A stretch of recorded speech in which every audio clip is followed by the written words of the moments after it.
E aí pessoal, bem-vindos a mais um vídeo. Estou aqui em Málaga, no sul da Espanha. E agora eu vou caminhar aqui pelos arredores de um castelo que foi construído pelos mouros, né, pelos muçulmanos que dominaram essa região aqui por quase 800 anos. De fato, desde que eles foram expulsos, né, os cristãos voltaram a dominar isso aqui. E o tempo que se passou ainda não se compara com o período de dominação islâmica, ou seja, eles dominaram isso aqui por mais tempo que os cristãos depois da Reconquista, né, que estão aí dominando isso há menos de 600 anos. E é interessante falar sobre essa história, né, porque, claro, boa parte da Península Ibérica, lá no norte, né, os cristãos já tomaram isso dos muçulmanos, né, retomaram de fato, muito antes, só que aqui no sul, né, Málaga, Gibraltar, essa parte aqui, permaneceu por muito mais tempo, né, sob domínio islâmico. Isso poderia ter continuado, hein? Já pensou se continuasse? Como que seria, né, o cenário geopolítico? Como que seria a Europa hoje? Seria melhor? Seria pior? E vou ficar sem fôlego aqui na subida, mas olha só, acho que tem muita coisa interessante aqui para mostrar para vocês. Tem muita história pra gente explorar aqui nesse vídeo.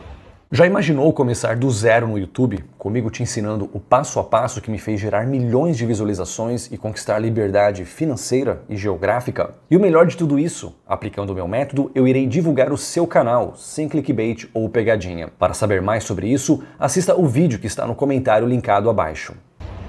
E conforme a gente vai subindo, né, a vista vai ficando mais bonita, né? Do lado de lá, desse lado aqui também.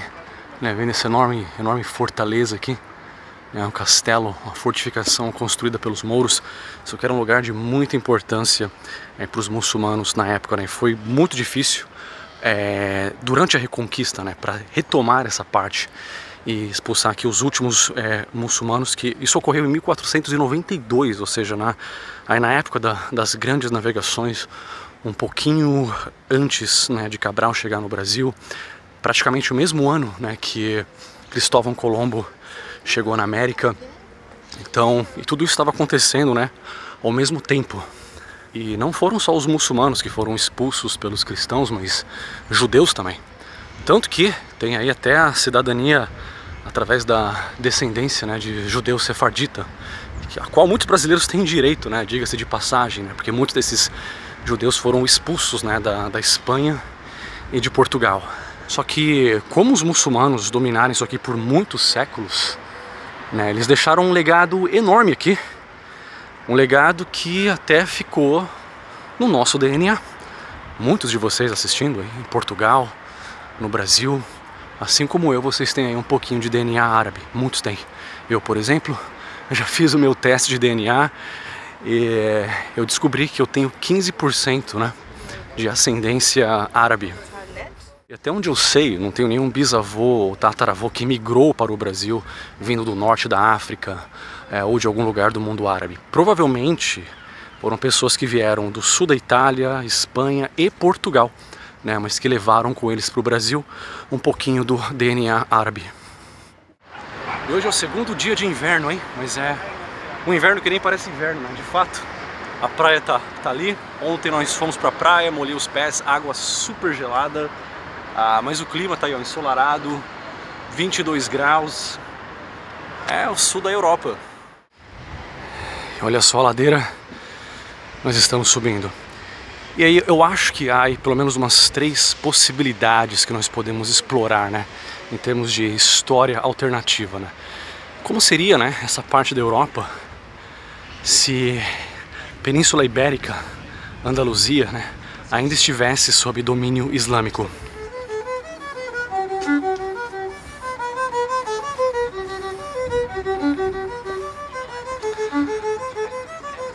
Olha só que vista bonita, hein? É pena que o S22 Ultra aqui da Samsung infelizmente me deixou na mão. Então tô usando o substituto, né? Senão a imagem ia estar bem melhor, com um zoom bem melhor também. Na catedral onde nós estávamos agora há pouco. De fato, eu nem mostrei ainda a catedral para vocês, né? Deixa eu colocar uma transição aqui para mostrar. E agora uma transição aqui para mostrar um pé de laranja. Há muitas árvores, muitas laranjeiras aqui por toda parte. Mas não, pessoal, não é bem isso que eu quero mostrar, na verdade. Eu quero mostrar isso aqui, a belíssima catedral aqui de Málaga. É a Catedral de la Encarnación de Málaga. Realmente um lugar muito bonito, ainda mais agora, iluminado aí pelo sol, em contraste com esse belíssimo céu azul, que é um dos motivos que nos trouxe aqui para Málaga, né, para fugir daquele tempo sombrio e cinzento lá no porto. E antes de subir lá para o morro e mostrar, né, o castelo construído pelos mouros, mostrar aqui outro período histórico, né, teatro romano, porque muito antes, né, da queda do Império Romano, muito antes dos muçulmanos dominarem a Península Ibérica, né, tudo isso aqui era dominado pelos romanos, né, que nos deixaram aí como herança a língua portuguesa, espanhola, francesa, romena, italiana. Bem, a primeira possibilidade aqui que nós poderíamos explorar é que essa parte aqui da Península Ibérica, ela toda ou parte dela, poderia ser como a Arábia Saudita em termos de desenvolvimento, de economia, poderia ser como o Catar, como Emirados Árabes. E muitas pessoas talvez vão imaginar que seria como o Marrocos, seria como o Egito, seria um país muçulmano pobre, repleto de problemas, mais problemas que o Brasil talvez, né? Mas por que essa é a primeira conclusão de muitos? A gente tem que entender que, sim, no mundo islâmico há países pobres, há países com diversos problemas, mas há países muito ricos, Catar, Arábia Saudita, Emirados Árabes. E claro que é difícil, né, responder essa pergunta, né? Será que se ainda estivesse sob domínio islâmico, essa região do mundo seria mais parecido com os Emirados Árabes, Arábia Saudita, ou mais parecido com Marrocos? Difícil de responder, porque claro, isso depende de vários fatores, mas uma pergunta válida que nós devemos fazer aqui é será que, né, nessa história alternativa, né, esse país ou grupo de países islâmicos na Europa, eles conseguiriam ser tão ricos quanto Emirados Árabes, Catar, Arábia Saudita, mesmo sem, né, o ouro negro, sem aquele recurso natural, sem o dinheiro brotando do chão em forma de petróleo, como acontece no Oriente Médio? E essa é uma pergunta válida, e a gente vê que há países com pouquíssimos recursos naturais, como o Japão, mas onde o povo, né, através de sua engenhosidade, conseguiram transformar um deserto de recursos naturais, né, cheio de terremotos, mau tempo, sem agricultura, num país super desenvolvido e seguro, aí um dos mais pacíficos do mundo. Então, assim, cultura pode ser a chave. E falando em cultura, muitos poderiam dizer que, mas os japoneses têm uma cultura diferente, eles são inteligentes, são dedicados, e os árabes não. E cuidado, porque se nós analisarmos a história, nós veremos que, olha, as contribuições dos árabes no campo da matemática, da astronomia e da ciência durante um certo período realmente é uma contribuição difícil, impossível de ignorar. Não é à toa que até hoje nós utilizamos palavras como álgebra, ou até mesmo quando eu falo sobre o algoritmo do YouTube, de onde vêm essas palavras? Elas vêm do árabe. Claro que, infelizmente, depois, né, o mundo árabe acabou entrando aí numa idade das trevas, né, em termos de conhecimento e avanço científico. Infelizmente, mas isso não precisava ter acontecido. A gente pode muito bem aí pensar numa história alternativa e ver também que o mesmo aconteceu com o cristianismo, com a Europa, né? Só que houve também o iluminismo na Europa, o renascimento, e será que o mesmo não poderia ter ocorrido no mundo árabe? Talvez até mesmo aqui na Península Ibérica, que poderia, após esse iluminismo árabe, né, nessa nossa realidade paralela, né, poderia ter trazido ainda mais avanços tecnológicos e científicos para a humanidade.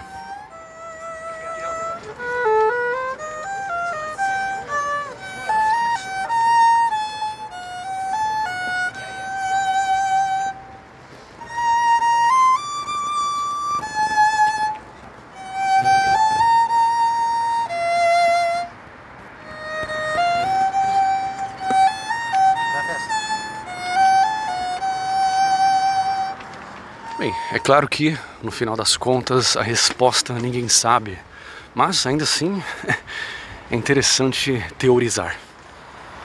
Bem, agora vamos falar sobre a segunda possibilidade, né? Já falamos sobre a primeira, né? Já pensou?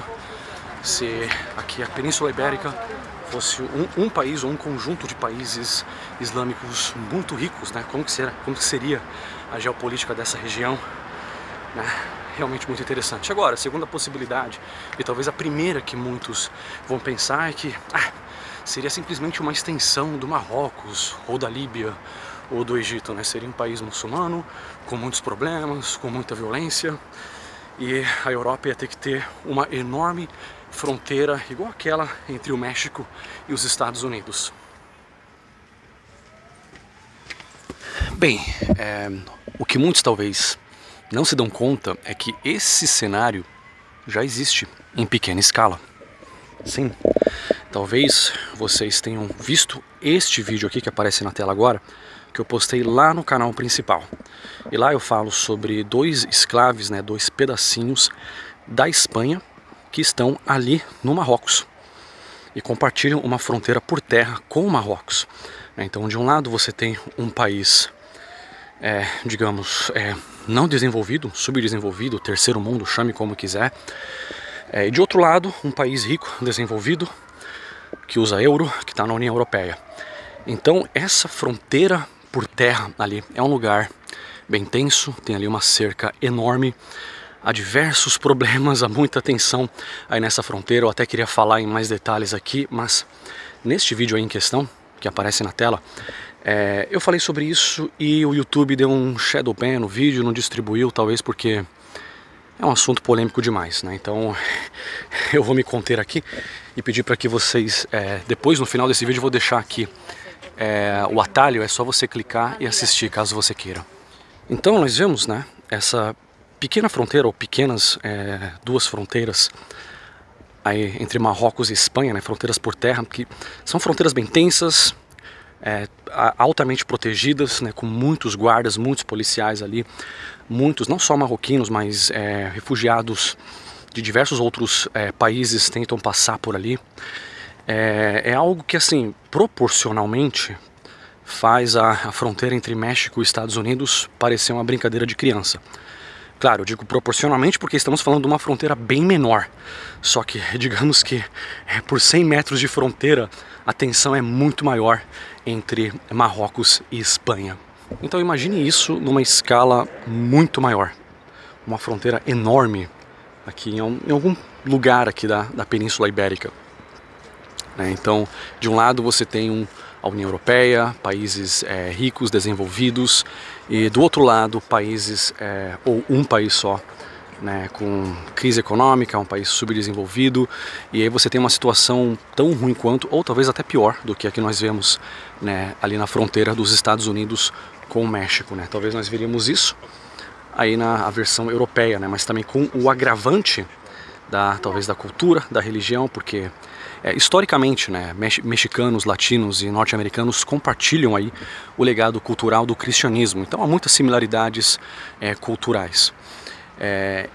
O que não seria o caso nesse cenário aqui na Europa, né? Então seria mais uma camada de tensão.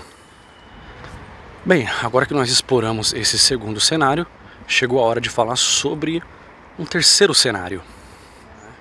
Esse terceiro cenário é interessante porque já temos aí um exemplo dele, ou alguns exemplos, né, que seria o quê? Né, um país ou alguns países de cultura islâmica, só que laicos, né, sem ter aquela intervenção da religião no governo, né, uma separação entre igreja, ou melhor, entre mesquita e Estado.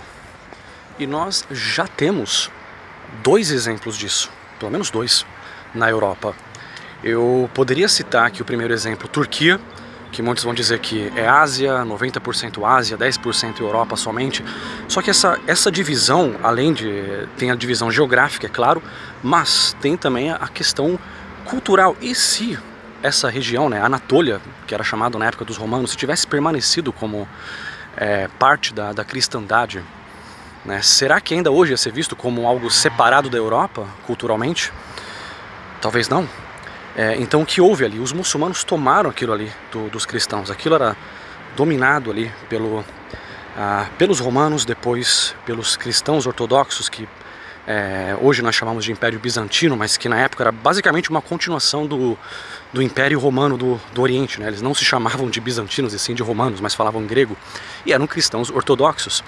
E nós tínhamos ali Constantinopla, que hoje nós chamamos de Istambul, mas na época era Constantinopla, e que era, digamos, o Vaticano do Oriente, algo extremamente importante para o cristianismo, para toda a cristandade, e que lá em 1400 e, vou colocar, acho que é 1452, eu não estou falando de cabeça aqui, mas a data está aqui na tela, tá?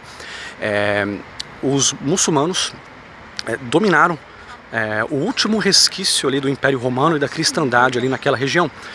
E pronto, Constantinopla agora, que era cristã, passou a ser muçulmana. E é assim até hoje.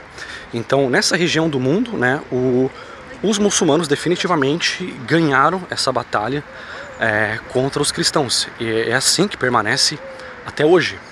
Então, nós poderíamos ter uma situação parecida aqui na Península Ibérica. Seria uma nova Turquia, né, ou talvez ia ser classificado culturalmente como Norte da África, geograficamente Europa, culturalmente Norte da África. Será que teríamos essa mesma distinção que hoje nós temos aí com a Turquia?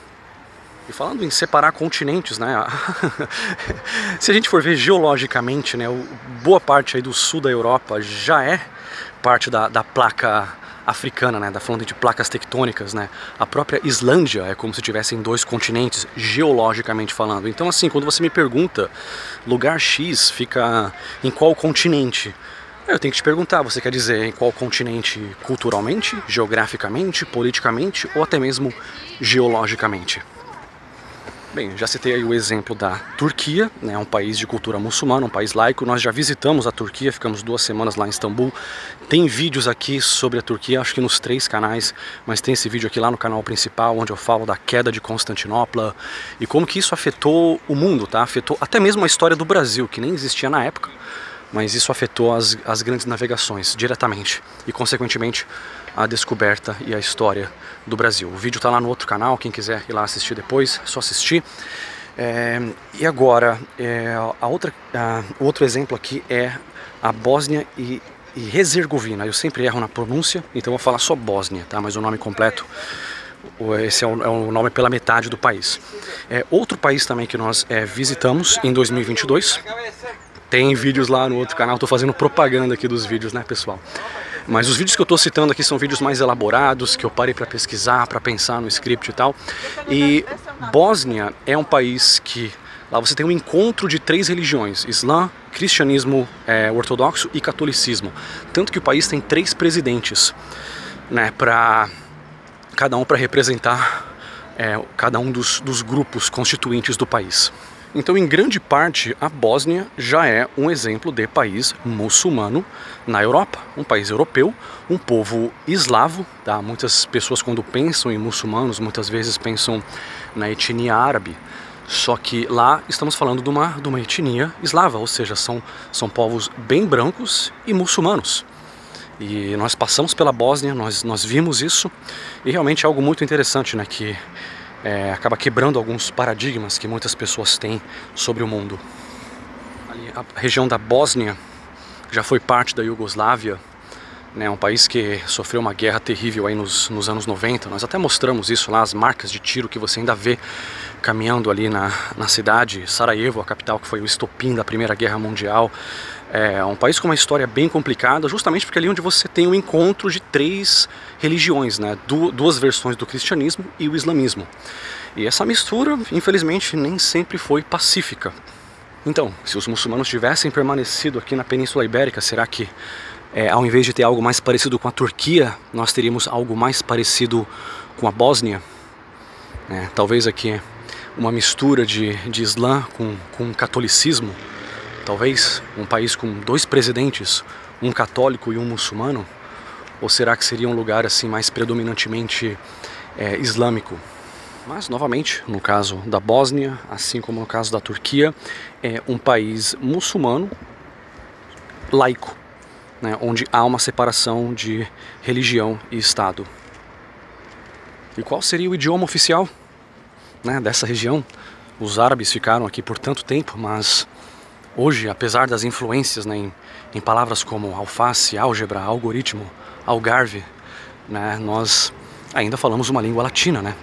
Tanto aqui o espanhol e suas várias versões, o português também, línguas latinas. predominantemente latinas, né? Com pouca influência do árabe. E como seria se os muçulmanos tivessem permanecido? Será que nós teríamos aí uma mistura dos dois? Ou as duas línguas seriam oficiais? Ou seria como no Canadá, talvez, onde você tem o francês e o inglês como língua oficial?